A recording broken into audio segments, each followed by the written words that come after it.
Hey everybody, welcome back. I promised special guest for Hockey Talk today, and we've delivered. MSU Hockey expert and savant Jeremy Dewar joins us, and we're here to go over everything NCAA tournament related, with the hockey team starting their quest for a national championship this Thursday, actually. So we're recording this on, what is it, Tuesday now? My days are all running together. We're recording this Tuesday, so puck drop in a couple of days. MSU will face Cornell in their first match in Toledo, so nice and close. And I have to mention before I forget to, Spartan Shadows will have somebody credentialed. Our own Matt Eichstead will be down covering the game for the website. So as always, I'll post Matt's stuff in the description. Make sure to follow him for updates. And of course, follow Jer here because he is always giving you everything you need for MSU hockey, everything. So Jeremy, thanks for joining us again. We appreciate it. Yeah, glad to be back, guys. I'm excited to be here.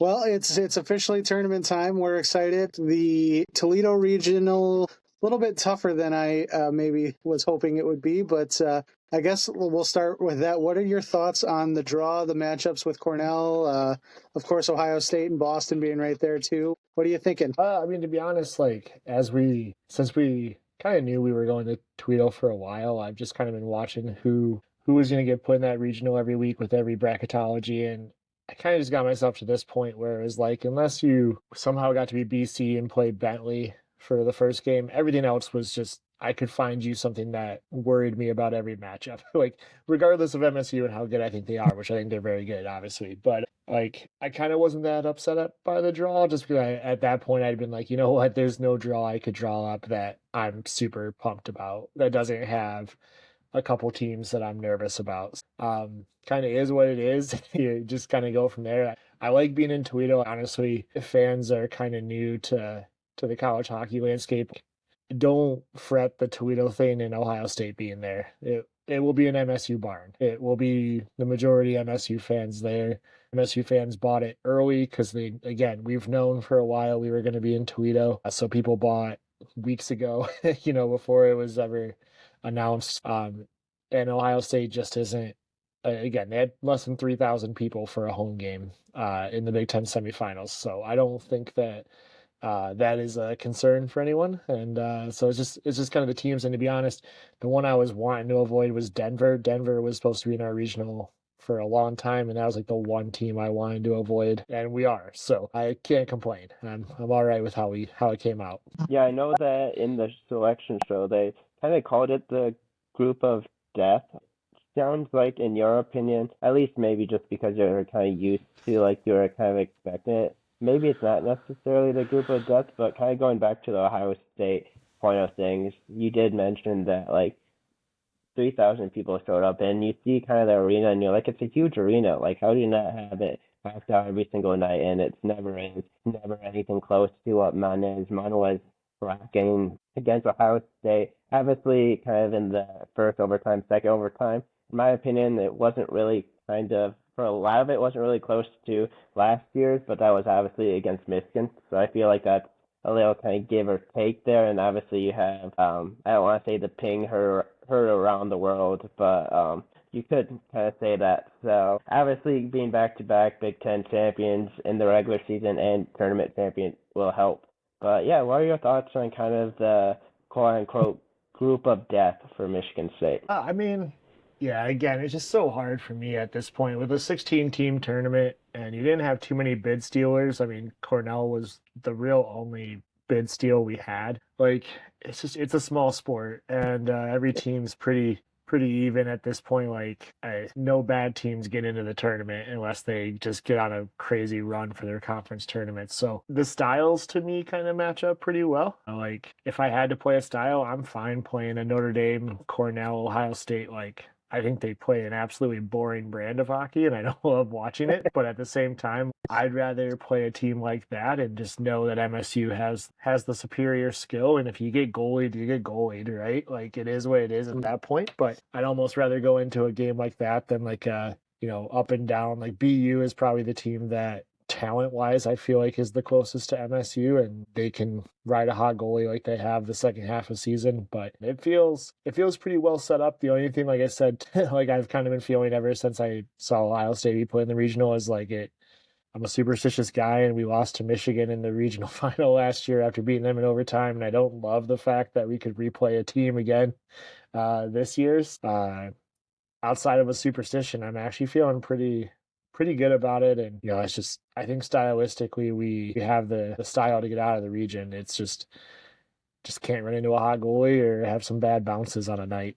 Yeah, no, absolutely. You had kind of hit it or touched on it. BU is probably the team I worry about most talent-wise, but it's not like MSU doesn't have the players to match that. You hear the names, the Cole Eisermans and that sort of thing, and they certainly do have the talent, but I kind of thought for most of the year they maybe even underachieved a little bit.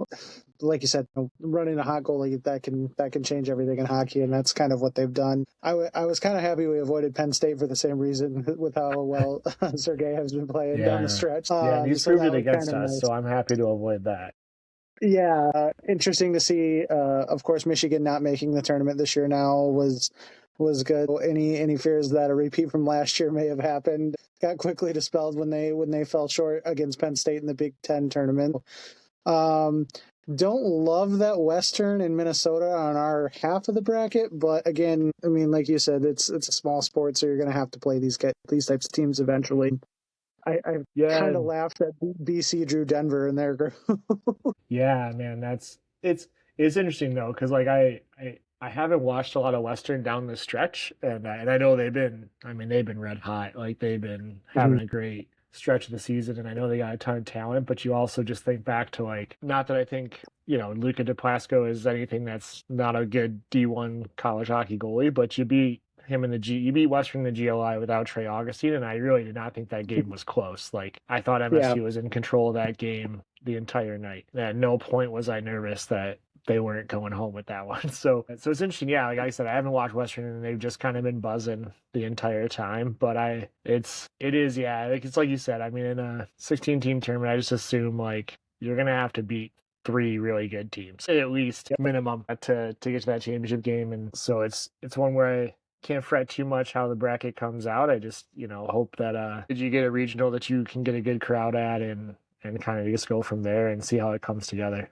Yeah, Toledo is the one that we were hoping for, and like you said, we'd known for a while. I was kind of hoping one of these years that we would get maybe the benefits of the luck and maybe get a little bit closer to home, maybe an East Lansing regional. But hey, maybe in the future that'd be great. But it's just you kind of knew BC was going to be locked into the one out their way, and we were going to probably slide right into Toledo. So like you said, that allowed the fans to prepare and act accordingly. And I know a few people that are going to be down there, and I'm excited for Toledo too, because the Walleye fans are just crazy down there, and they do a really good job with their ECHL team. So it's good to see a town like that kind of get rewarded with some good hockey that doesn't necessarily have a college team in it like that. So yeah, it's a much better rink than they were at last year. It's not going to be a rink that I advise U16 kids and they play there. It's not that. So we're going to be in a better situation for that as well. And you did mention, obviously, kind of the fact of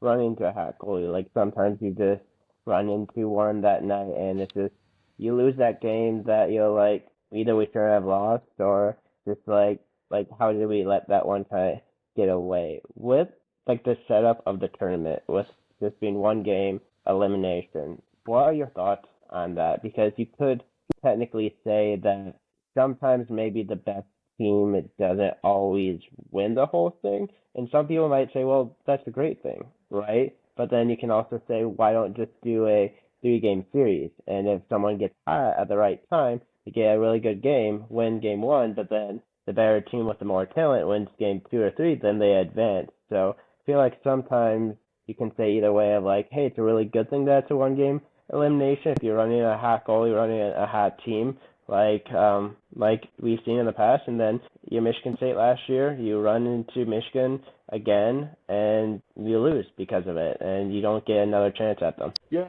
I mean, it's my biggest gripe every year. Like I said, like as someone who's kind of grown a brand online of like welcoming people to college hockey, like the biggest thing I've tried to let them know is like you really enjoy a conference title, because the NCAA tournament to me is like just horribly set up. Like from everything to regional sites being neutral sites and single elimination games, it's it's a small enough tournament, and you have a week that they build in between the regional and Frozen Four that you have 3 weeks to complete it. You can do a couple rounds of best of 3 and then a single elimination Frozen Four. I'm cool with that. Like, I think when you get to that stage, get it down to single elimination. That's the way it should be.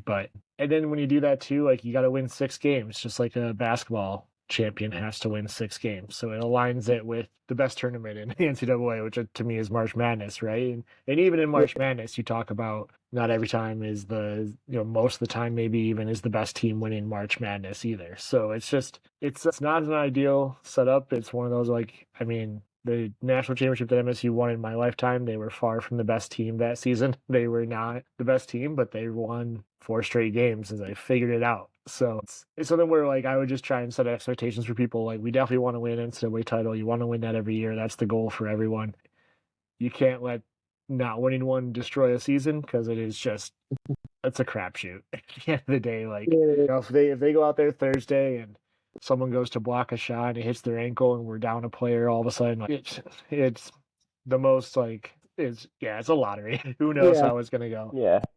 So I'd love to see us move to a 3-game series, and everyone loves talking about the NHL and playoffs, and the reason the NHL playoffs are so well liked is that they have animosity built in a series, and you have multiple games against an opponent, and you just don't get that in NCAA hockey at all. And it's the only type of hockey that does that. These guys come from junior, and in junior you play series, and the OHL does series, and they do, you know what I mean? Like, it's just in no level of hockey do you do single elimination for a championship like this, and just wish we didn't have it. Well, that's exactly.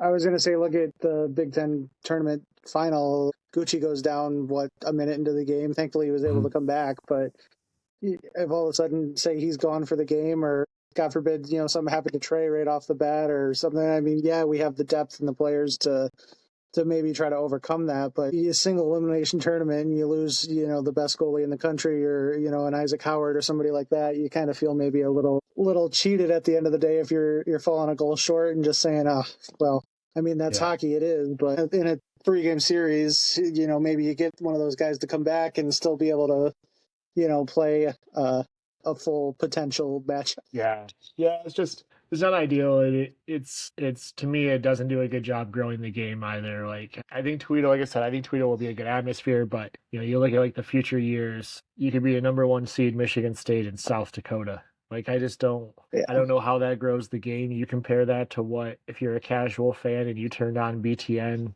late in the 3rd period of that Ohio State game and you hunt around for the 2 overtimes, like that's the type of atmosphere that gets you to be like, well, I'm going to check this out next season, or I'm going to roll from this into the NCAA tournament. But you turn on these NCAA tournament games, like, to me, it'd just be like, I don't know how you're getting a casual fan off of this. Like, if you're a hockey diehard, you love it because you know that the skill that you're watching or the play that you're watching. But if you're casual, I don't know how this, like, environment brings you in. Yeah. Well, that's what we were joking before we started recording about my wife getting into hockey, and she was never a big hockey person growing up. And what brings her to it before just, me introducing her to her is the violence, the animosity, the fighting, over a course of a 3-4 game series in the playoffs, you see bad blood start to brew, and you see the frustration. And thankfully, being in a conference like the Big Ten, or even with Hockey East, you get top tier teams going at each other a couple times a year, so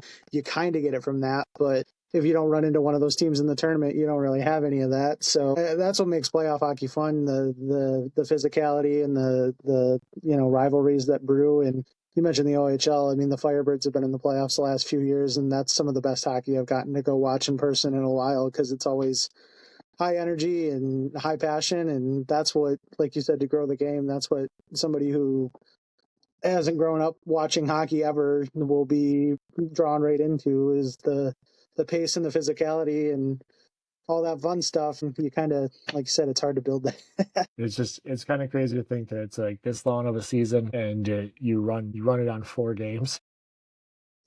You've been playing since the first week of October. You're running to April, and it's decided on 4 single elimination games. And I think, to me, at this point, like, once they open college football they host their first round games campus sites. So it's like you just have to do it. Like this is a joke now at this point. If they can do it for the biggest money making playoffs that they have, they can do this. There's no reason to host these regionals the way they do. Yeah, and I get maybe the draw of putting a Frozen Four in bigger markets. Like, isn't it in Vegas, I think, next year or the year after that? And I know one of these years upcoming, and I know Vegas has gotten their own hockey market in their own right with the Knights coming in, and they've got some big faithful out there. But that's just kind of a weird, it's like, okay, yeah, we're going to the hockey national championship game in Vegas. Sounds good. Just a weird, I don't know. Maybe it's the Michigander in me. It's like, I want it to be cold, maybe. I don't know. But it's just, it's weird. But I guess pulling it back into MSU and MSU's draw, if you had to pick a couple of players that maybe the fans of MSU haven't got to see or that we'll run into with some of these teams. I mean, I know they know the Riley Thompsons and the Gunnar Wolfontaines and stuff from Ohio State, but I mentioned Cole Iserman and isn't Macklin Celebrini's brother out there too? A couple players like that maybe you'll see in either our regional or maybe get into the Frozen Four potentially that MSU fans should be on the lookout for. Yeah, I mean, BU, I think, the story up front is definitely Cole Iserman, still the guy that I wish he would have drafted in Detroit. And they have Quinn Hudson and Cole Hudson, the Hudson brothers as well, who are super, super talented. Quinn Hudson's going to go very high in the NHL draft this spring, probably top 3 to 5, I would imagine. So, a ton of big names, big NHL draft picks on BU, but the name that honestly turned their season around was they took a goalie at the semester break named Mikhail Yegorov, who was playing in a pretty bad situation in Omaha in junior hockey. And one of the things that's kind of unique about college hockey is that these guys are playing junior up until you're 21. Some of these guys are ready for college, have the high school credentials done. They could come in mid-season and they lose a little bit of eligibility, but a guy like Mikhail Yegorov was never staying 4 years anyways. Who cares that he lost that semester, right? Right. Honestly, he's a goalie to watch, and I think for me, BU feels like some of those Michigan teams that are super talented, but just don't have the consistency because they're just so young and so talented, but they haven't dealt with adversity enough or know how to deal with it.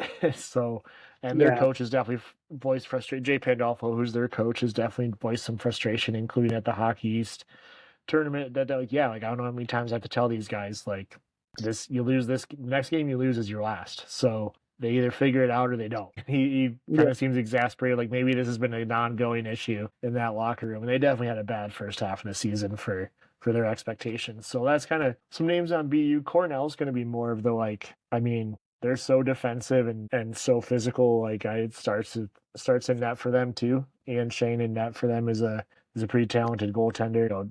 Started at 32 out of their games this year, so he's the guy that they're going to go to no matter what. They don't have a lot of NHL talent on there, at least not drafted talent. They're going to be free agent guys. But the thing about Cornell is they're going to be really physical. They're going to be big. That's always been how they recruit. And just like when we played Notre Dame, their coach has already announced his retirement, so they're playing for a coach who's on his way out. So, and they had to win their tournament to get here. So clearly, they're a motivated bunch right now. They want to send Mike Schaefer out with a good run. And they got him an ECAC championship on the way out. It's just going to be interesting to see. Did they put everything into that? Was that the goal? Now the NCAA is hey, this is gravy. We love it. We got coach one more NCAA, but we probably don't have the horses to win this. So let's just kind of enjoy our time here. Or are they locked in like they were at the ACAC? Cornell's going to be less of a name team for people to really probably jump at, but they're going to be one that you're probably going to be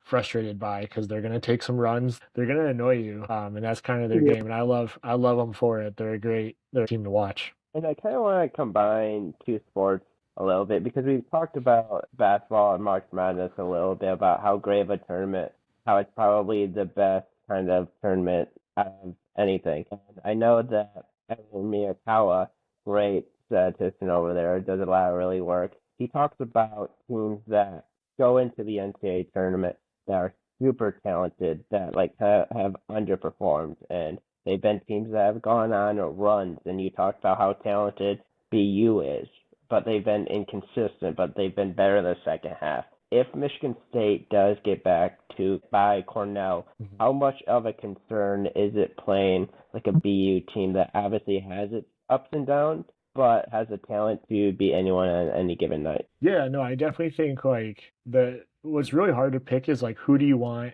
in that second game, right? Like, do you want BU, who you avoid Ohio State because you don't want to play them, you just played them. They've played you 3 close games here the second half of the season, including a double overtime in the championship game a week ago. Like, do you want to avoid them because you don't want to run into Ohio State right now, or do you want to avoid BU because you don't know that team's just a ton of unearthed potential, right? I mean, for me, like personally, I think I'd rather run into BU. I think that MSU's experience, like you have the chance, if you're MSU and you come out and it's BU, to just be like, you know what, we're made full of veterans. These guys haven't been here before. Let's come out, and if we can pop a quick goal or two, like let's say we have a repeat of the Big Ten championship where you pop 2 goals in the first 10 minutes and you're all over them. Like, that's a team that has big fold energy for me. And where Ohio State, you just saw that you could not get them to fold. Like, you came out and you punched them in the mouth. They took 4 penalties in the first period, and they closed that period down 2-1 with a ton of momentum. Like, they took everything. They had nothing going for them. They looked like I think I tweeted at the beginning, like they were completely shook. This team is lost. And they took the media timeout and they came back out and they were in it the rest of the way. Like, that was an even game for the last 50 minutes plus the 35 of overtime. Like, really until the second overtime, I didn't think MSU controlled play again until the second overtime. Like, that was back when MSU got back on, like, it kind of felt like if we lose this game, it's a weird bounce going the other way. But right now we are throttling them. And yeah, and I just like BU just doesn't strike me as a team that has that, again, like has that mettle to do that. Like if they're in an arena that there's not, it's like I said, it's gonna be an MSU arena. You jump out on them and it's just like, all right, like we're super talented, but I don't, these guys are all older, been here before, turned down NHL deals to come back for this. We're just not on their level tonight. That's just kind of how I feel. So I think that's why I want to be used, like psychology-wise. Again, also I'm superstitious. When we won the national title last time, we ran through BU, and destroyed them. So I am ready to maybe see a soft BU team again. Yeah, no, we kind of talked about it in the basketball talk too, with the potential of maybe getting Michigan in the Elite Eight. It's like, how many times do you want to have a chance against a team you've already played that knows you really well, and just eventually, like, at this point, Ohio State, their game, they know us, and so they know what to expect. I know we just beat them, but another crack at it would be against a team that knows us. So it's kind of. I tend to agree, and I kind of think in basketball terms I'd rather play Auburn in the Elite Eight just because it's new and we can maybe dictate more of a difference in that game, and same with BU. So I tend to agree with that, definitely. Yeah, I want to avoid Gunnar Wolf-Fontaine right now. That dude is on it, and he's a 5th-year senior, and he's just on another planet right now, and he scored the tying goal against us in the championship game there. Like, I just want to avoid Gunnar Wolf-Fontaine. I'll take the talent upgrade that BU has, but avoid someone that like is that dogged and just that. Yeah, no, same. And a couple of Ohio State's goals in the championship game, I felt like, unfortunately, they're kind of bad bounces, but that's hockey, so it could easily be the same with that. So. I would say, yeah, the overtime with them felt a lot less earned than the Michigan one. Like, I thought they were lucky to get to overtime. And then I thought we were lucky to survive the first overtime. To be honest, I thought they were the better team. So it kind of went both ways. But yeah, it's a different feeling than like when we came out of that Michigan game and I saw the draw of Michigan again. I was like, no, I do not want this. Like, please lose in the first round. Like, get taken care of. I don't want this team, because I just saw that championship game and like that was even. That was an even game on our home ice. So whereas Ohio State, like, it went double overtime, they hung in, but at the same time, not quite the same feelings either. So if it is them, I still feel confident, but I'd rather see BU, I think, at this point. Yeah. And I do want to say that Western Michigan game in the NCAA tournament, what an insane comeback, though. That was so much fun to watch. Yeah. Yeah. Hopefully we don't have to do that this year with any. That's my key, man. But for this regional, I think for both teams, like, Cornell can't chase you because like they just can't score with you. So if you can pop out on them and get a couple goals early, that's huge, and just control the game. And the same thing, like I said, if we can pop out on BU, Ohio State would be the game where like we can come back and they can come back. We've proven it both ways. But yeah, I think for me, Cornell and BU are matchups where I'm like, please just come out and just hammer them for 10 minutes and pop a couple goals, and then we go from there and just dictate things. Yeah.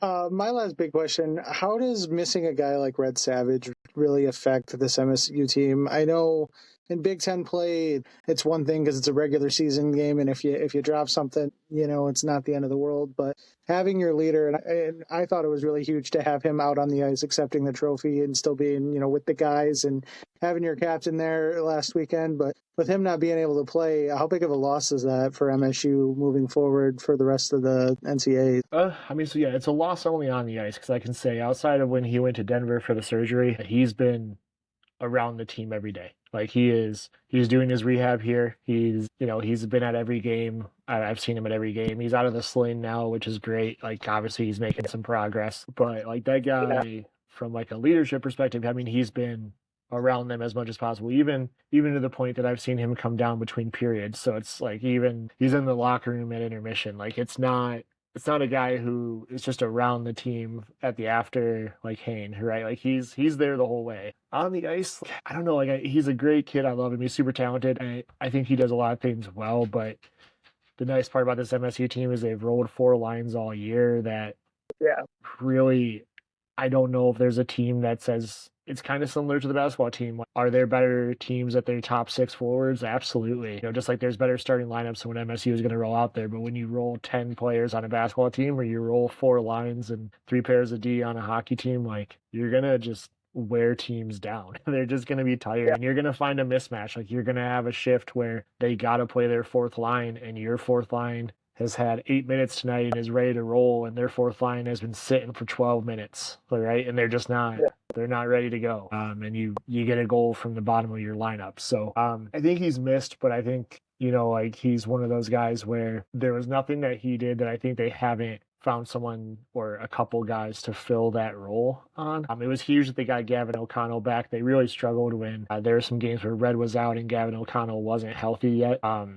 And I think that was like some of their big struggles right around like January. Thinking of like when they played Michigan and lost at Yost, like not having either one of those guys, I think that night was huge. But yeah, I mean, it's sad. It's really sad knowing that he's done. He's a senior, so we're not going to see him again. But we'd love to see him get a trip to St. Louis minimum. And you mentioned kind of obviously the comparison between the hockey team, the basketball team, how they kind of throw out 4 lines and how they're pretty like rolling kind of heading into third period, overtime, stuff like that. I also have heard like a lot of, not support, but a lot of praise for their head strength and conditioning coach, Will Morlock. I've heard great things, and I know you have tweeted almost all like third periods. You're just like, just wait until third period. Just wait until the third period comes. MSU's just going to continue to roll, and for a lot of these games, you just see like in the third period, overtime, stuff like that, you just see Michigan State flying around. And obviously an example, like I mentioned earlier, that Western Michigan game last year, it seems like for the first 2 periods, Western was kind of controlling things, and it wasn't going to go Michigan State's way. MSU kind of turns on late, and then overtime against Western, it just didn't seem Western was even close to Michigan State at that point. I think you've seen that for Michigan State this year. Obviously, having the 4 lines helps, but it seems like Will is a big factor in how Michigan State can actually do that. Yeah, that dude is huge, both from the on-ice perspective and like he absolutely, like there are multiple recruits, including Red Savage, that are here to get back with Will. Like they experienced him at the U.S. National Team Development Program, and when he was at MSU, it became, if I can get the coaching from Nightingale, but also be off the ice with Will, like this is the best place on the earth to develop. Like I need to be here. So yeah, I love Will Morlock, man. That's my guy. He's like undervalued, and it's like seems like kind of a sports trope, right? Like we're in spring football season, we're going to start having to talk about how every guy is stronger, every guy is lifting 40 more pounds, right? And we love our strength and conditioning coach every spring. But yeah, like that's, to me, that was the biggest night and day difference, especially when you looked at like the first year with Nightingale and you looked at a guy like Jagger Joshua, who was pretty, I always liked Jagger's game for 3 years, but then you look at it like, man, that dude was trimmed. And when we was with Will, like that guy was an animal. And yeah, man, he's going to be huge. And I think NCAAs, you get in, you can get some late overtime games. I think, his ability to get guys back for game 2 is going to be huge, like similar to, again, the basketball. And they always talk about Izzo with the 24 to 48 hours of prep, right? Like no one can top him. And I feel like MSU is going to be in a place where with their nutrition and their conditioning, like second game in this regional, they should be the better fit team. Even being the second game, like in Toledo that day, even with less rest time, they should be ready. So yeah, Will Morlock hours is my favorite, one of my favorite tropes to roll out, but he delivers. He doesn't make me look bad very often. So I do want to say one thing though, quick. Do not let Adam Nightingale and Will leave ever. Don't let them leave East Lansing. Do whatever you possibly can do to keep them East Lansing, because I feel like as long as those two are in East Lansing, MSU Hockey is going to stay back, and it's really, really fun. And I'm glad. They like each other a lot, I can say. I know I think he's got 3 or 4 kids, and the oldest one is maybe a sophomore or junior in high school. So I think we're good with Adam for a while. I think we're going to be here at least till his kids get through school. Will's a little bit younger. It was funny. Not funny. It was adorable. Actually, Will just had a baby. Him and his wife just had a baby about a month and a half ago. So there's some great pictures of the baby inside the championship trophy Saturday night, also making it to midnight. So spectacular. Yeah, it was great, man. Yeah, so I think we got, Will's also a Michigan boy. I think he played soccer at Hope. So we have the draws to keep him here. But yeah, if either one of those, if Will leaves, I don't know what I'm going to do without my Will Morlock hours and everything. You're going to have like a little prototype. Just pay them whatever they both want at this point, honestly. Blank check. Just blank check. Like, obviously I love football, I love basketball. Just sprinkle a little bit more on hockey. Just let's just continue to run it back. I think they have really great things going. I know we did ask, and Chris, I don't know if you have any more questions. I think you said that was kind of your last question. I do know we asked a tweet earlier for like mailbag episodes, and obviously the one question that came up is the biggest question of probably all of them, is the goaltender position and Trey Augustine. What does the future look like for Trey? If Michigan State doesn't win the national championship, is it more likely Trey's back? I know there's a little bit of question of what's going to happen for the Red Wings. They traded for, I forget his name, Mrazek. Yep. He's in. What's going to happen with Costa? Is Costa going to stay in Grand Rapids? I feel like maybe there's a little bit more uncertainty than I feel like earlier in the year. Do you think that's kind of like, no, like this is it for Trey Augustine in Michigan State? Before you answer, Jerry, I will say this was a perfect segue because we're talking about Will and the extension of the NTDP and all that stuff. I think that's a big factor, especially with the Red Wings front office, because if hypothetically, say Sebastian Costa's another year in Grand Rapids, do you want Trey to go up and be behind him and maybe not get all the gameplay when you have such good nutrition and such good strength programs, all that stuff, and where Trey is going to get 90% of the games played down here, 95% of the games played down here. So that was a good segue. That's what I was waiting for.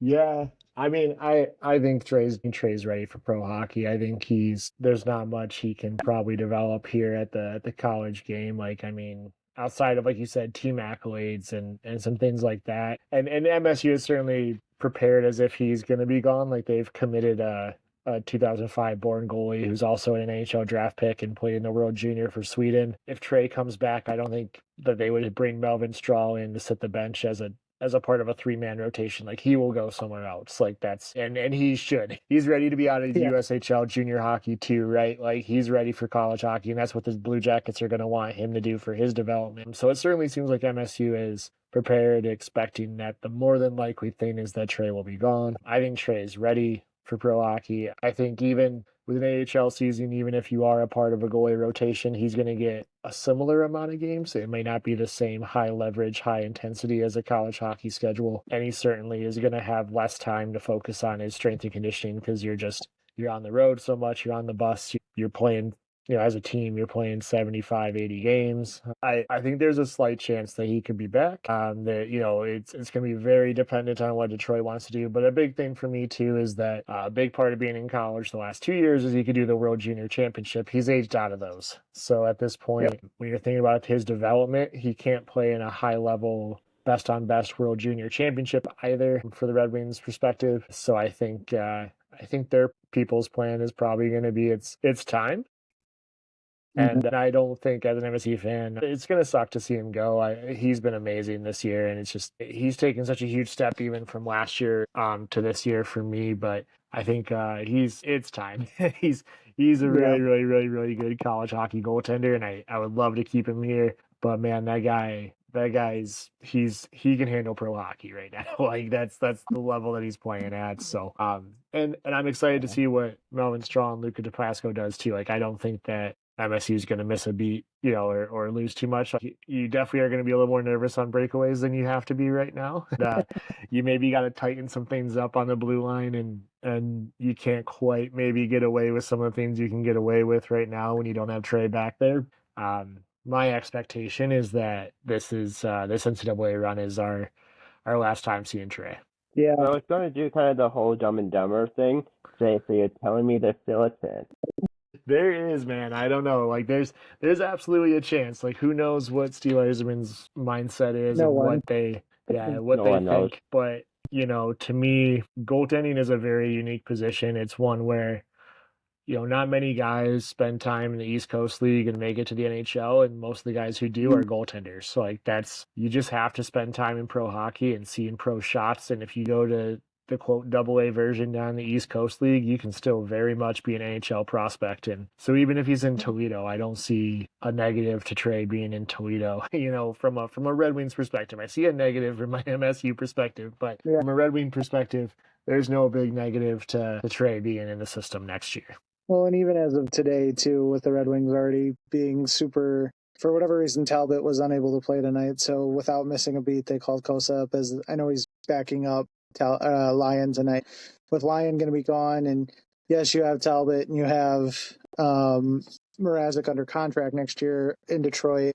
I know Stevie said before he doesn't really like to carry three goalies up with the Wings, but I could see Sebastian Kosa being kind of a part of a three-way tandem up there, and then just have maybe Talbot serve as that emergency goalie and have Kosa and Mrazek splitting the load. And one of them's probably going to get hurt. There's probably going to be a point where one gets sent down for a little bit.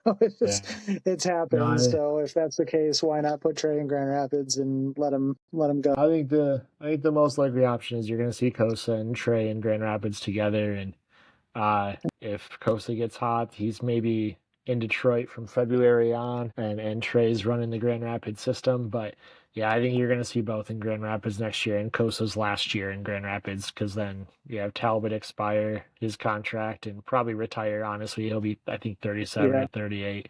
You don't see a goaltender really play past that age too often, especially a guy of Talbot's size. Like, those hips are going to go. He's got to be about done on those things. So yeah, I think you're going to see Kosa and Trey in Grand Rapids next year. So the Griffins should be a lot more fun to watch than they have been. But maybe Red joins them up there too. Who knows? I was gonna say, yeah, Red should be in the system too, and he's absolutely going to be an AHL animal for sure. I don't know what his NHL when he breaks in, what it's going to look like, but that guy will be one of those guys like a Taro Hirose, who just, if he's in the AHL level, he shows that he's above that level. But we'll just have to see if he can get to the NHL and be consistent.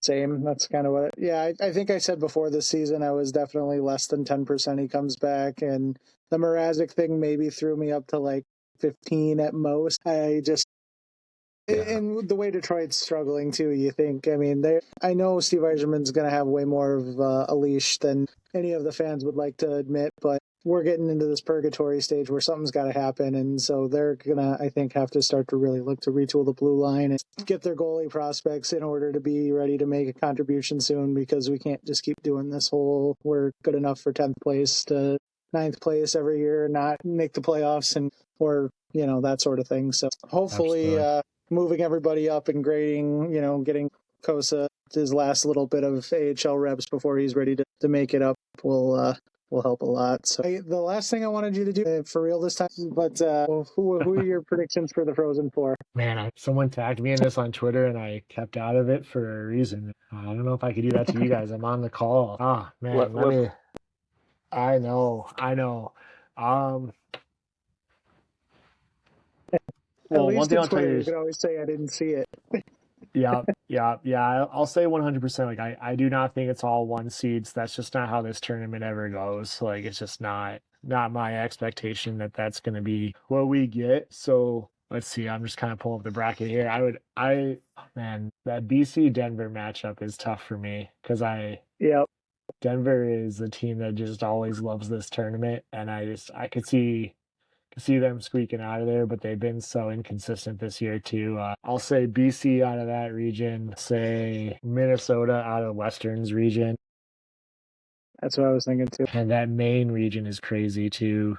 I'll say BC, Minnesota, Maine, and I'll put MSU through, even though it makes me nervous to say it. But I think that's what I'll go with my Frozen Four. And again, that gives me amazing vibes for St. Louis. They would play Maine in the semifinal the same way they did last time, and they would play BC possibly in the final again. I guess they only had one seed.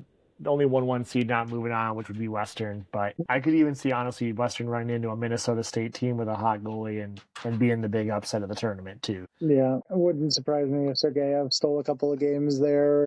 Like you said, Denver, too. They've won the national championships they've won of late for a reason. I also love Zibuyan. I would like to see him succeed, and so I think he's one of the more talented defensive players, obviously for a reason. He was drafted where he was drafted for that reason. Yeah. But all right, well, hey, that's all we had. I appreciate you coming back on. Sorry we went a little bit long. I could talk hockey for days, so it's no problem. It's one of those things, but we appreciate all the insight, and hopefully we'll have some celebratory talking to do maybe in a couple weeks about how the end of the season ran. So we appreciate you coming on. Like I said, everybody, if you don't already follow Jeremy, make sure you do. I'll put all of his socials in the links like we always do. Yeah, he's the best, and he's the expert for MSU, so follow him. Yeah, we're almost getting to my favorite time of year. I love the tournament, but we're so close to Recruitapalooza, and that's where I thrive. So now's a good time. And I was meaning to ask you too, how you feeling about the basketball weekend? You don't have to give a big in-depth analysis, but well, you ready for that too? You think that's going to be good? I feel like we're going to exercise some demons on Chris Beard, and then we'll just see how Sunday goes, man. But I feel real good about that Ole Miss matchup. I am not looking forward to potential 48 hours of MSU and U of M Twitter back and forth if that's how it shakes out. I might have to actually get some self-control and delete the app for the weekend. I struggle with that, but yep. I was just going to say, if there's any coach in the country that you want going into that Sunday matchup, if it does happen, I would put Izzo over almost anyone. Yeah. It's going to be a game that, if it does happen, not saying it's going to happen, obviously we have to get past Ole Miss. If it does happen, it's going to be tough, but there's a possibility that we hang another banner. And that's what Izzo wants Izzo wants banners. He doesn't care about anything else. Banners and championships. Yep. And his players, obviously. And he's definitely going to be here through... Yeah, and he's going to be here through 2027 because I saw they just announced Detroit as the Final Four for 2027. So he's got to keep building to that too. So let's keep it rolling. Absolutely. Yep. Well, hopefully it's not too nerve-wracking of a weekend for you. We appreciate you jumping on, and we'll hopefully talk soon. Thanks again for all your time. Sounds good. Thanks, boys. Yep. Have a good one. And let me stop that.